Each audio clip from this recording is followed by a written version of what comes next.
And then also I think a big misconception is that everything has to be that like clean aesthetic, but truly I have to like completely disagree with that. No matter how hard you grind, how hard you're working, like how good you're doing on social media, people always have something to say. For sure. And then you constantly wonder, did I say that wrong, or how was I perceived? Even she knows, like, I am the worst texter, and people are like, oh my gosh, like, No shade. you're always on. I take like 5 days God. to respond. 5 I to feel 7 so business bad. days. So everyone's waking up at 5 a.m., they're running 20 miles, and then going to work. And I'm like, wow, it truly just makes you want to get better and better.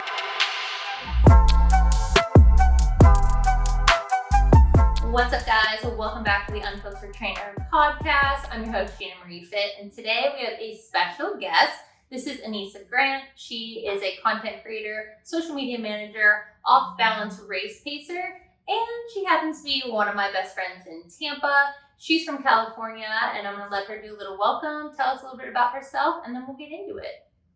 Hi guys, my name's Anyssa Grant. I'm 24 years old. I was born and raised in Northern California. And I moved to Tampa about 5 years ago to attend the University of Tampa. I played softball there for 2 years, and I graduated with my degree in exercise science and physiology.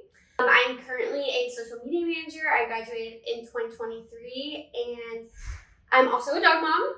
I have 2 dogs that are going to be 4 years old in March. I am the only daughter, but I have 1 older brother, 1 younger brother, so I am the middle child. Middle children are the best. Yes. And I love anything outdoorsy. I love running, surfing, biking, you name it, I'm there. I love it. She does the absolute most. Her content is fire, so definitely check it out. First, I'm going to talk to you about social media and career. Yeah. Being on social media can be really overwhelming. I feel like we are inundated with social media, so when you do it for a full-time job, how do you balance creativity and strategy when you're building an online presence for the brands you work with or even for yourself? Yeah, so I do both. I do content creation for myself as well as for brands. I'm with an agency, so it does help to have a team of content creators. We're constantly brainstorming, working together, sharing trends, helping each other create content. So, I mean, whenever we just need to come up with some ideas, it's super, super helpful. But for myself, I just try to be as natural as possible and do things that I love and film it as I go. So there's really no strategy with me. I feel like I just kind of love filming myself and filming what I do. And I mean, I just prop up the camera and I have a great time doing it. And it's really not to impress anybody else. It's really just for myself and documenting my memories. But as for brands, I would say when it comes to strategy, it's really just your target audience and trying to figure out what that age group, what that gender, whatever it is, what they like, and try to really stick to it and get really creative with it. I feel like there's so many different niches, and yeah, you could just kind of play around, do a lot of trial and error. So I have a lot of fun with that. You do, and she produces content fast. It's crazy how efficient she is when she's doing things. She actually just filmed for our studio. And when I pulled up the file to download it, there was over 700 pieces of content. And I was like, girlfriend did that in 2 hours. Like, it's just incredible when you get to see people that are where they're supposed to be, doing what they're supposed to be doing, and they wholeheartedly can embrace it. And she does that. And she does it so aesthetically pleasing. It is just insane. What do you think is the biggest misconception people have about working in social media? And how do you navigate the pressures of constantly being online? Oh my gosh, the biggest misconception is that it's easy. I feel like people always think, oh, it's just so easy. But it's really not. It can be so draining, and you're constantly on your phone, and you're scrolling, and you're doom scrolling. And that sounds fun in theory to just be like, oh, let me just scroll a TikTok and pick a trend. But it's truly not that simple. You really do have to strategize. You have to understand the trends very well and how you can even apply that trend to either a brand or a business. So it is not as easy as it seems. And then also I think a big misconception is that everything has to be that clean aesthetic, but truly I have to completely disagree with that. I just feel like the videos that I film are always the ones where I don't try. And it's like not aesthetic. I'm not ever wearing makeup, so I always look crazy. Or even just like the most bold captions where it's like I really put myself out there and it's like very risky. But those always do well. And it's just like if you can be your truest self and not have to put on like a front like, oh, I'm perfect and I have that clean girl aesthetic and I have my life together. If you could just truly be yourself, the internet will reward you for that. It's like the most necessary thing I think in social media. It's Yeah. literally why we call this the Unfiltered Trainer. Is I want people to be able to just speak boldly, and I don't want you to have to feel like, oh, I cussed, or oh, I said that the wrong way. Like, bro, like it ain't that serious. Like, we are so overly judgmental as a society. Sure. And in Tampa, like we've spoke on the podcast numerous times about it, it's a beautiful city. Obviously, it's incredible for opportunity for entrepreneurs. Like, I couldn't be anywhere else right now, and I'm so grateful for everything that happens here. But no matter how hard you grind, how hard you're working, like how good you're doing on social media, people always have something to say. For sure. And then you constantly wonder, did I say that wrong, or how was I perceived? And it's just refreshing when people do come on here on social media and just speak what they need to speak and don't feel like they have to curate the caption. And just like you do so well with, if you're in like currently like when you're doing your like thoughts about boys, and it's what every other girl is thinking, but no one wants to say. Exactly. And like without being like, so many people emphasize the toxic side. Yeah. And yes, every city has toxic people, but you do it in like a lighthearted, fun way. But it's so relatable. I think that's why it pops off so well. And like you're working hard, but it doesn't seem like you have to try that hard, because it does seem very natural what you're doing. Thank you. I definitely think the more bold it is, obviously, and the more attention it gets. And if you could tell a story, like everyone has gone through something traumatic, or, you know, whether it's like with a boy or family or whatever. So if you could just be completely transparent, and if you're willing to share that online, and, you know, it leads to questions, people love engagement, they want to hear the full story. So that's where I feel like I get the most engagement, is like whenever I bring in boys, or like, you know, bad breakups or something like that. Dating It's is rough. relatable. Dating Yeah, is rough dating is here. rough in Tampa. Men and women are both toxic here. It's not just the men. Yes. But it's like, honestly, it's so true. And it's funny, like when I see my analytics for the podcast, one of my top 3 rated podcasts is the toxic friend one. And it's like not funny, but it is, because it's relatable and everybody's been there. We've all been burned by somebody, like, but there's always a lesson from all of it. And so I just like the way you put things out there. Yeah. How do you handle burnout in such a fast-paced, always-on industry? Yeah, burnout is definitely something that a lot of social media managers deal with. And I feel like they don't talk about it a lot, because they just don't want to, you know, put that out there that being a social media manager is hard. They want it to be glamorous, but it can lead to a lot of burnout. I get exhausted a lot, and I really do need to be more cautious about taking breaks from my phone and like doom scrolling. And the hardest part about social media too is like you're working all day on social media, and then you go to your personal social media. So I'm like constantly on my phone. But the biggest thing for me is resting, reading, like really detaching from my phone, being around friends, going for runs, whatever it is I can to like, I do crafts. I just got like a keyboard. So I'm like trying to keep myself as busy as I can without touching my phone.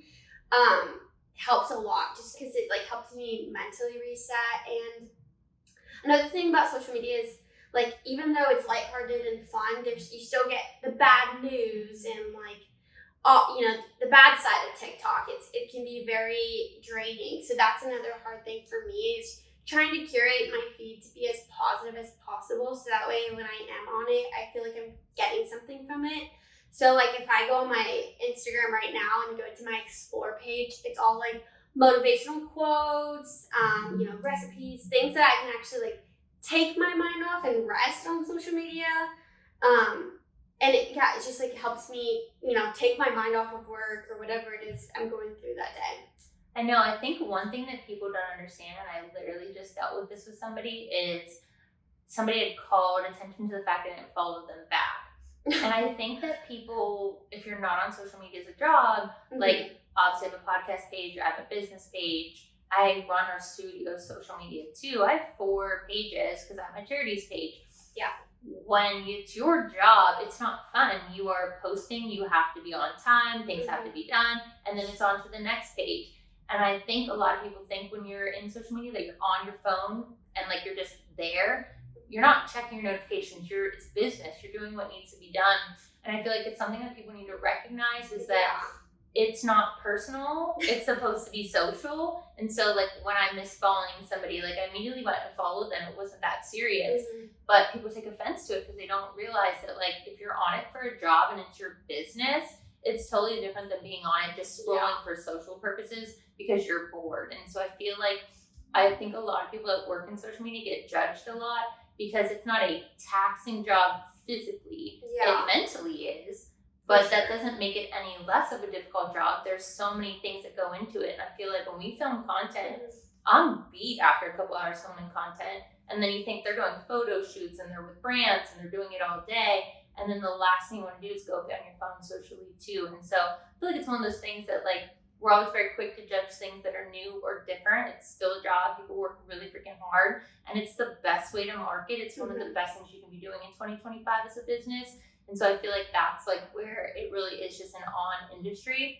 I don't feel like there's any time off for people on social media. No, you got it like right on spot because even she knows like I am the worst texter and people are like, oh my gosh, like you're always on. I take like 5 days to respond. I feel so bad. No joke. Like I'm on my phone constantly and I see it, but in my head I have so many tasks to do just on my phone alone that like it truly takes like 5 business days. I've even had one of my good friends, like she's like, you know how you can like pin at least like 9 contacts? You're pinned. I have like all my friends that I want to make sure that and my parents and my brothers that like I respond to when I can, like they're, urgent. She's up there. And she kept texting me and I guess like I was at work or something, so not on my mind. It was so bad to the point she had to DM me and was like, I know you're on Instagram. Like, I felt so bad, but she understood. So I'm glad that I have friends that understand and don't give me a hard time.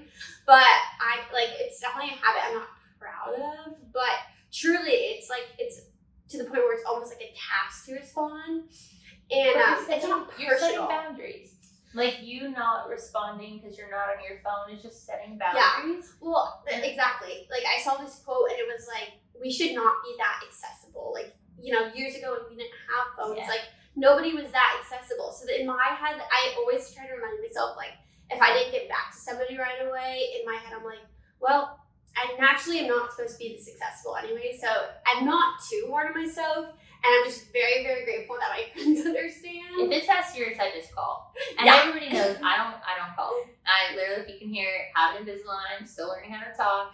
I don't like to be on the phone right now. So if I call you, shit is going down, it's emergent, like pick up the phone. Yes. I do not call people unless it's an emergency.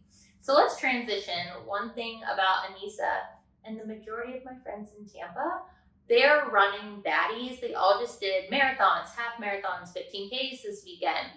It's one of those things that they swear they're going to get me running next year. I'm definitely volunteering. I will always volunteer. But it's something that's become so powerful in Tampa. And what was just the means of fitness has become one of the best communities that you can find in Tampa.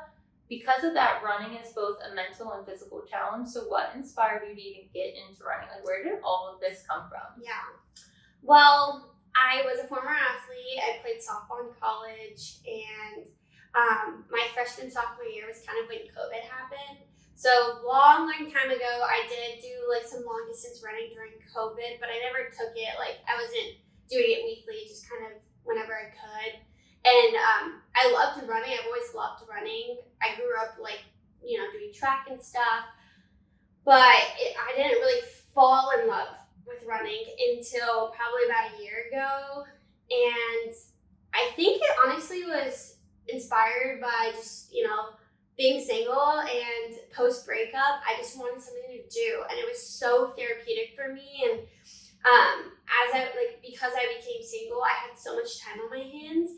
And so one of my good friends took me to Run Club for the first time, and it wasn't even that big at this point. It was still kind of starting up. And it was here in Tampa, downtown Tampa.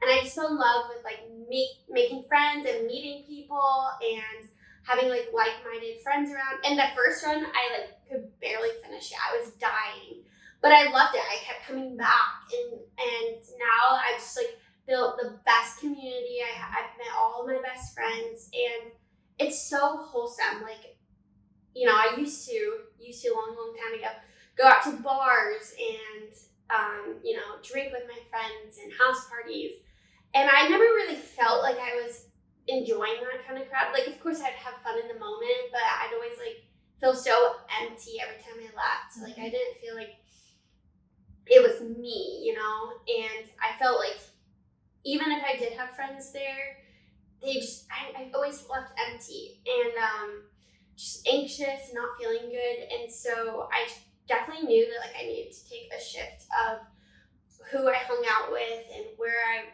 surrounded myself with, and you know, where I'm at. And so when I found Run Club, I was like, this is where I'm at. Like, this is where I feel like at home. This is where I feel the most at myself. And it's just so like the most wholesome thing. Like, you get at runner's high. I swear, once we get her running, she's gonna get it, runner's high. And once you kind of chase that feeling, no, we're gonna get her. We're gonna get you. I swear. Oh. I mean, this weekend. I ran to meet her to get ice cream, but I was running down the street because I was late and there was ice cream involved. So maybe it's just incentivized. Yeah, exactly. Or like next week, don't you have to do a nice little 5K? The details of my life. So I'm going to an incredible event here in Tampa. It's the first time this is happening. These are the moments that like people really glorify living in Tampa. Mm-hmm. They make it seem like it's a perfect place, and it's not. There's a lot of great things, but it's not perfect. There's a lot of things that you struggle with living here. One thing I will say is that there's so much opportunity for women in business that I've never lived anywhere so empowering. The Tampa Bay Buccaneers is partnering with a lot of big names like Erin Andrews. As soon as I saw that headline, I was like, she's been a baddie in the sports world from before it was popular. But there's a ton of like really incredible women, all walks of life, different businesses, CEOs, fitness influencers, and we're all coming together next weekend for a leadership summit on Friday. And then somehow I got roped into participating in the Family and Friends Fun Day, which is a 5K.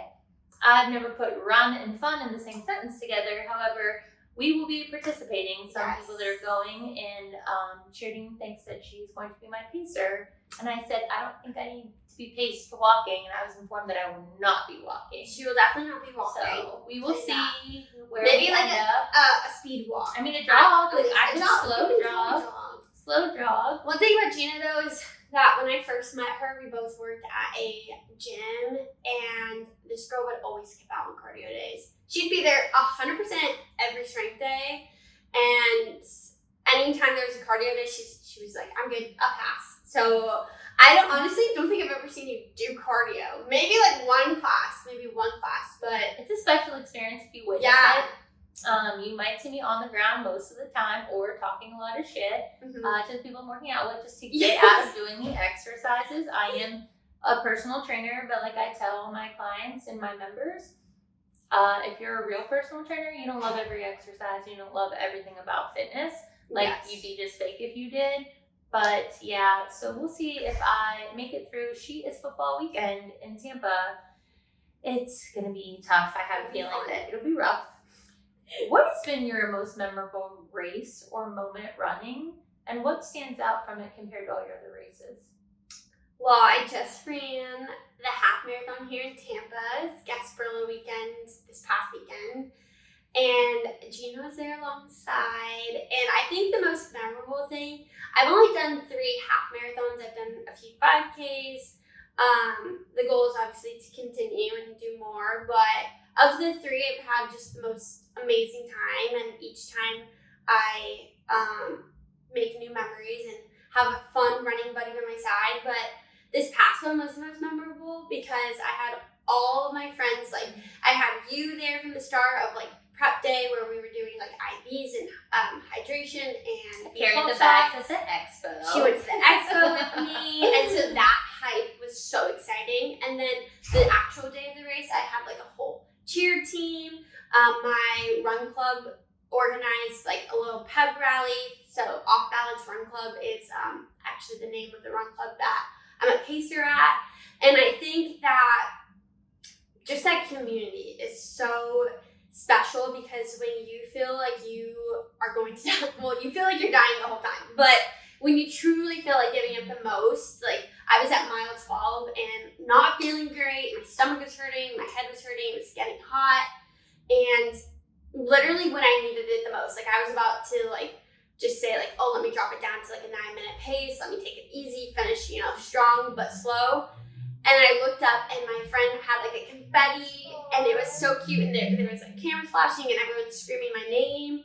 And that was so special. Like it made me so emotional. Like watching the videos was so sweet, because it's just like, friends are hard to make in Tampa. And so when you have that, you really hold on to it and cherish it and appreciate the friends like that. So it was nice to be surrounded by love and all my friends this weekend. But besides that, my other favorite one was Miami, and I just think we had a cool little crew that went down there, and it was really fun, and the views were beautiful, and just the energy of Miami is the best. So apparently, ever since we talked about Miami, and she potentially said she was going to move, which just I would lose it. Now I'm just getting all these apartments in Miami, and I'm like, and they're nice. They're with a view, waterfront view. No offense, Tampa, but these apartments, we don't even come close, and they're like less than I'm paying right now, which is really scary. That's what I think is so alarming for me, is that they're like $1,800 on the water, high rises, views, amenities, like 10 out of 10, and it's less than I'm paying in Tampa. So it's just kind of one of those things where Miami boomed a long time ago. It's been big. It's just getting bigger. But if you move, I'm gonna be visiting, because I will lose my shit without you. Yeah. For people in Tampa that don't know, can you explain what Off Balance is? Where did that name come from, and why that movement's so powerful? Yeah, so Off Balance Run Club is a run club in Tampa, Florida, and it was created by my good friend named John. John is a Econ for Nike, so he has all these connections, but truly that's like his story to tell. But the quick little spiel about it is that in life throws you off balance, and so we have this little slogan that we say, you get back in stride. And I just think it's like the cutest little concept. And we meet every Tuesdays at 6:30, location pending, and then Saturdays at 7:30 a.m. And when I started going, it was probably like 100 people, which is still a lot, but back then when I think about it, I'm like, oh, not that many people. Because now we have average 300 people a run, and we just run Bayshore, Riverwalk. We meet up at coffee shops, donut shops, whatever it is. And it has just been life-changing, because I have met the most amazing people. It has given me so many opportunities. Over this last summer, I became a pacer. So I usually chill at the 10:30 crew. With the 10:30 crew, we call it party pace. But sometimes I'm up there at the 8s, the 9s. And I think that the best part about it is I used to consider myself fast until I joined Off Balance. It's crazy. I'm not even kidding. These people are the most inspiring people, because everyone's waking up at 5 a.m. They're running 20 miles and then going to work. And I'm like, wow. It truly just makes you want to get better and better. And I feel like, I feel like I'm still so proud of myself for doing 13 miles. I don't ever want to downplay that, but it's still being around the people that are chasing those 20-mile runs and stuff. I know one day that's where I want to be. I just haven't really found I not the motive, but when it's right and it's aligned. Yeah, I think exactly. Yeah, I'm just so content with my 13 miles. I feel like it's so cute, it's so fun. I get to enjoy it, and I die a little bit. And I'm never running. So I'm proud of it. I love half marathons, so I'm so proud of it. But just being surrounded by the people who are truly crushing it every single day has been so inspiring. And I feel like I just have a bunch of like older brothers and sisters that are like, I don't know, like everyone's in their own journey in life and we all come together and run. And I think it's just so cute. It's like the most wholesome concept. I mean, we could be out in the world doing drugs and drinking and partying, but we all choose to be together, getting coffee and running at 7 a.m. on a Saturday. So I always say, like, as much as I joke about not loving running, the fact that people spend so much time committed to a goal and the fact that there's a lot of things you have to persevere through when you're running, it's one of those things that it's like kind of like a lot of things in life, you don't have to understand it or like it, but you full-heartedly can be like supportive of it. I think it's incredible the commitment they make, and like just seeing like what this group has developed into, and the fact that there are like safe places for people to go in Tampa now, groups to be a part of, where like you generally don't get judged. It doesn't matter what level or skill you're at. You're just welcomed as you are. That is what we need more in life. And I just love that you mentioned a couple times, there's a trend going on, and I hate using that word, but it's true. There's conversation on social media about a lot of people not drinking, and it's not beneficial, and it is toxic. As much as I love a margarita when we're on the beach, I also feel terrible for 72 hours after, because I'm 30 plus. This is my baby baddie here. I am 30 plus, and your girl takes 3 days to recover. I take 3 days to recover. I'm 24. I think it's like this unique spot that we're finally in, that like it's okay to not do things, and you don't have to explain yourself. Like saying no is a formal sentence, and like no one is questioning or pushing you. That's been really nice about Tampa lately, that like everybody's into wellness and like overall wellness, and I feel like it's refreshing and it's a movement, and I want to keep that, like we're all a part of it. I like seeing this.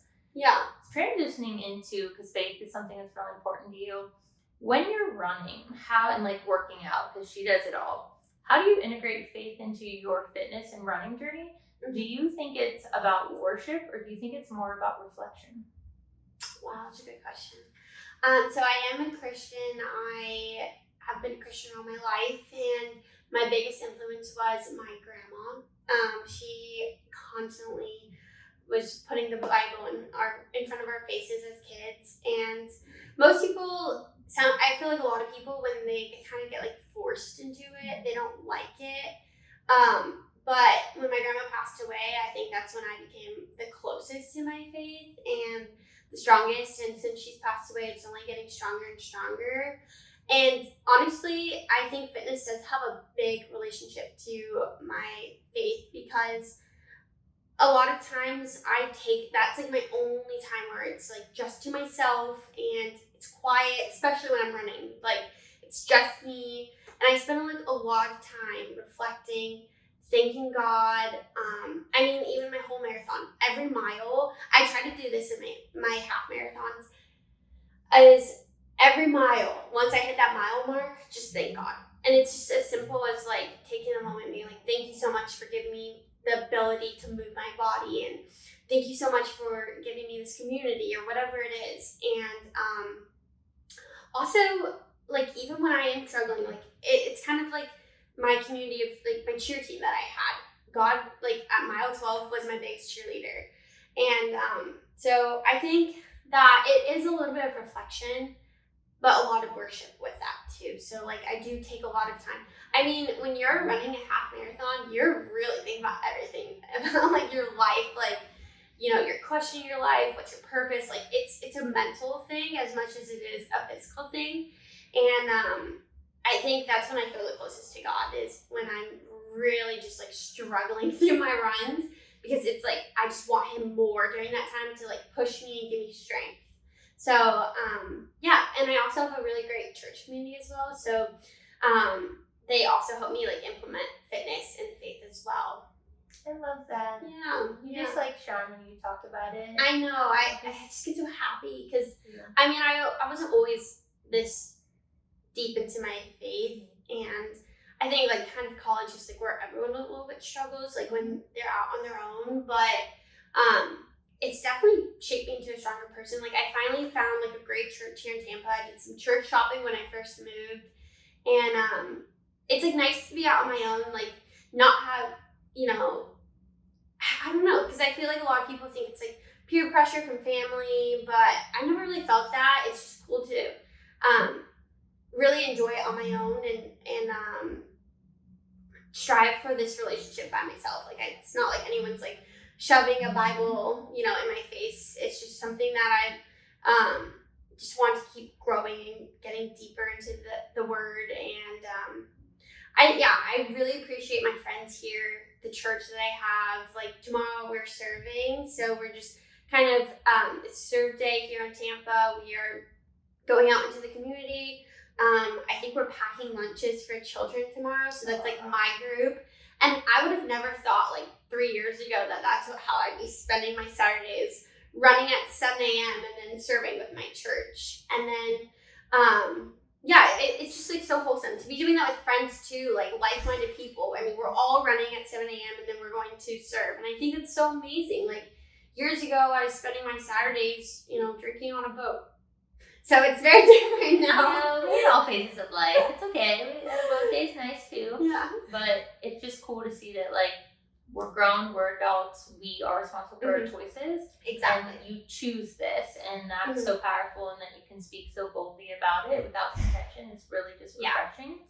How would you say that your faith has influenced your personal and your business life when you're going through challenges and obstacles? Oh, it's the root of everything. It's the root of who I am. I mean, when I didn't have faith, I was unhappy. And so now that I have faith, like anything that I'm struggling with in life, I know God's got me and He's there for me. And that's just so special. Like so I saw this quote, and it basically was like, what's a piece of advice that you heard that has like changed your perspective on life? And basically it's like ending every sentence with, and that's okay. So like, this person doesn't like me, and that's okay. And I love that, because it's true. Like, that's okay. God's got you, and He's got your back, and He has a plan, and it's always going to be better than what you want or what you wish for or what you think it should be. And so I'm trying to just like think about that every time. Like, if something doesn't work out in my favor, that's okay, because God's got me, and His plan is so much better anyways. So it helps a lot in my day-to-day. Like, I definitely think with like work,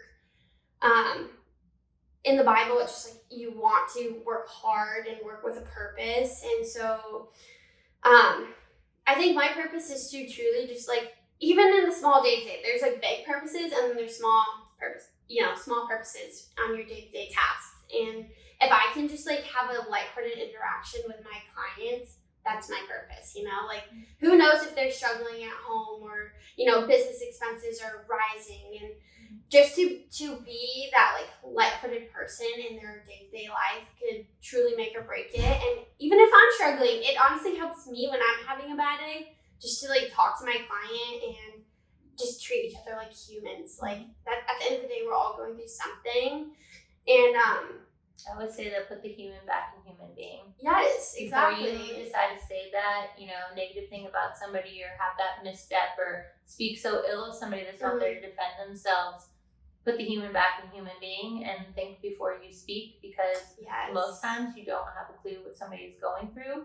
Just because you see accolades like I'm going through right now, every single these awards and these wonderful things are happening. And like a year ago, I didn't think I was making it to my birthday. And that's what, like, it took me 30 plus years to finally be this successful. And I think a lot of people forget about that, is suddenly they're seeing this happen week after week, but no one saw the 30 plus years before that. And so I feel everything that you went through between, like, it's not just 30 plus years of work, it's 30 plus years of work plus a car accident, losing family members. There's so much that you had to go through prior to getting here, and luckily she's finally getting rewarded. Like, I've seen this girl like rock bottom, just unhappy, like post accident especially, and so it's like so rewarding to see your friends finally succeed and happy. And I think like, oh, don't make me cry. Put me in my feelings right now. I literally thought about that. Like, I think that's what's so crazy, especially because I've never openly, like, we've referenced the accident on the podcast, but like I literally am not in a place of stability. Yeah. In the sense of like, if you guys listen to the podcast consistently, you know I don't speak on anything until I've healed. And that's one thing, is like learning to accept that something can happen to you one random day, changes the course of your life forever. For the rest of my life, I have complications because of it, and it has changed me and who I am as a person, good and bad. And not everybody's accepting of that. And to have people that just like know what I've been through, know when I have my moments or I'm sharp or I get irritable so easy now, like I just snap.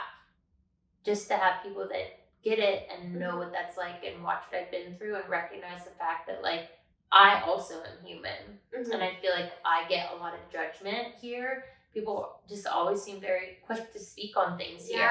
Never lived in a place where people are just so like, so quick, like, oh, she's doing that. And then I have somebody like Anyssa that like brings it back and reminds you what you've been through, where you're going, and who you are. And it's just unique to have somebody that is like a physical presence of life on this earth. So thanks for making me cry on my podcast on the video. When I film the audio, no one knows when I cry. Oh no. So I'm like, oh, like look at this. Not you crying. You'll be crying on the podcast. I think we cry at least once every time we hang out. One of us do. I mean, not but wrong. Something like I think that kind of just hits like spot on to what we were talking about of like bringing human back into being human beings. And I think the biggest thing, like on my day-to-day, is like, you know the quote, to be seen is to be loved, or to be loved is to be seen, whatever. It goes both ways. It does go both ways. And I think the biggest thing and the biggest way to just be human is to see people and know them and acknowledge them. Like something that most people wouldn't know about Gina is obviously the car accident. She doesn't just like bring it up. But like for me, I've known about it, and this weekend we went to a restaurant and they were going to sit us inside, but it was so loud. And the first thought was, oh, this would be too much for Gina. Like she can't handle loud noises. So we went and found a quiet spot outside, and just things like that. Like think outside of just yourself when you're making decisions. Think about the people around you. And it just makes all the difference. Like that just like brings people closer to truly understand them. Understand like what decisions they would make for themselves and get to know them deeply. And my faith has had a lot with that. Just like really helping me empathize for people and understand people and put them not first always, but you know, keep them in mind. So, like obviously you want a healthy balance, but thoughtful. Yes. Always take other people into consideration. So that's definitely helpful when it comes to my faith. I love that. So 2025, for whatever reason, seems to be the year that everybody is leveling up in my life. And it's so inspiring that not a single one of my friends isn't going after like some big goal this year. So share a little bit about what is your focus in 2025? What's that big thing you're pushing to work towards this year? So I would definitely say career. I just want to keep growing. Like I'm still pretty young and new to the industry, but there's so much growth. And within the last year of me being in social media, I've learned so much already, and it's just every day is changing. So I want to somehow, some way take that to the next level. And I've got some things in mind, but yeah, just truly just like growing. And there's different ways to do that with social media, so that will be exciting. And then another thing for 2025, so I put my name in after the half marathon. Me, Sheridan, and a couple other friends put our names in for the New York full marathon. Oh my god, if we get in, we're going. We're going. If we get in, we're all doing a girls' trip. Oh, we're going. But if you guys get in, we're going. If I don't get in, which I said it's God's will. If I get in, it's meant to be. If not, that's okay too.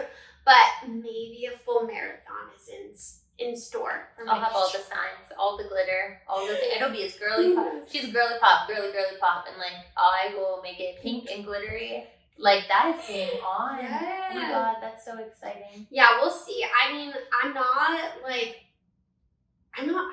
want to be hard on myself for that. I want to enjoy it. And I feel like if I do get into something like New York, you truly have the biggest, most exciting atmosphere. So that's why I'm like, okay, if I get into New York, I'm going to soak it all in and just really take my time on the course. But if I don't get in, that's okay. I'll find another marathon to do that. And I'm just going to enjoy it. I'm not like going to go for a time. Like all my friends do go for times and I'm so proud of them. But I think I personally just want the experience itself, not. I mean, we're all getting a medal at the end of it anyway, so it's like, not doesn't everybody matter. can run at sub-zeros. So. Yes. I've been joking. I don't know what any Just of like this sub-zero. means. They keep talking about sub-something numbers, and the whole time at the running expo, I was like, what are they talking about? Like, and then we were talking about something, and I was like, yeah, I'm running at a sub-zero pace. Like, I had no idea what any of it meant. And everybody laughed their asses off at me, and I was like, that's definitely wrong. So whatever, yes. That's definitely wrong. Well, sub 2 hours is like under 2 hours basically. So it's like, so usually, so is there a cutoff? Like, no cutoff. Like you can take as long as you want. I mean, okay, I don't think it would take you 7 hours. There's people that do walk, and it takes them obviously a little bit more. But ideal, like all my friends average around like 1:30 to 2 hours, I would say. So it's like, I feel like you're a good in shape runner. Oh, that sounds mean. Okay, I take that. Conditioned runner. Yeah, because I mean, you could still run like a 10-minute pace. And that is just as hard too. You're still doing 13 miles. It's like it doesn't matter. What I'm learning, being around endurance. It's like all endurance. The more consistent you are, and you get faster because you build endurance. Mm-hmm. You know, it's like really does take a lot of training and a lot of time. Yeah, no, it's truly like a training block takes forever. Like I haven't gone through a full marathon training block, and truly I've never actually had like a training plan or like a coach, which my next approach, I definitely am going to incorporate that. But I've seen my friends train for marathons, and it's like months and months, and they're waking up at like 5 a.m., 4:30 a.m. to go run 20 miles on a Saturday or a Sunday. And that's where I'm like, maybe I don't want to do a full marathon. Yeah. It is time consuming, but it definitely is all endurance. I mean, yeah, that's like the hardest part, because even like I have this curse on mile 10 through 3 where I always like plateau and get really tired. So even like me, who I've been running for over a year, I still struggle. So I mean, it doesn't matter truly at the end of the day how fast you are. It's truly like how strong your endurance is, which I don't have. I guess apparently I can only last 10 miles. So, and that's why I go downhill. What would you say, what is your 2025 power affirmation? What's that sentence you're going to live your life by that's going to keep you going even when you feel fatigued or you question if you're capable? What's like that badass statement that you're going to live by this year? Well, I guess I kind of brought it up earlier. I love just saying, and that's okay. I think it's like such a simple, like cool thing to carry around. It's like the coolest tool. It's like, if you get in a car accident, that's okay. Like, it does get better. It does get better. No, that was no. It's so good because like it's true, and that's okay. And look at her now, like we got a ways to go, you know. Or like that boy doesn't like you. That's okay, because something's gonna happen even better, and like that's just so exciting. It's like the unknown. Like most people kind of get scared of that unknown, and I feel like I kind of thrive in that. Like I just love the unknown because I don't know, every single day is different. And I love like when people say like your life can change overnight, because it truly can, but it doesn't have to mean, like you don't have to associate that with a bad thing. You can associate it with a good thing. And if you just constantly think like, oh my gosh, I'm so lucky, good things happen to me, good things will happen to you. Like if I'm just carrying that positive mindset, you're gonna have a positive life. And so just the smallest little sentence saying that's okay, and then going on with your day, game changer.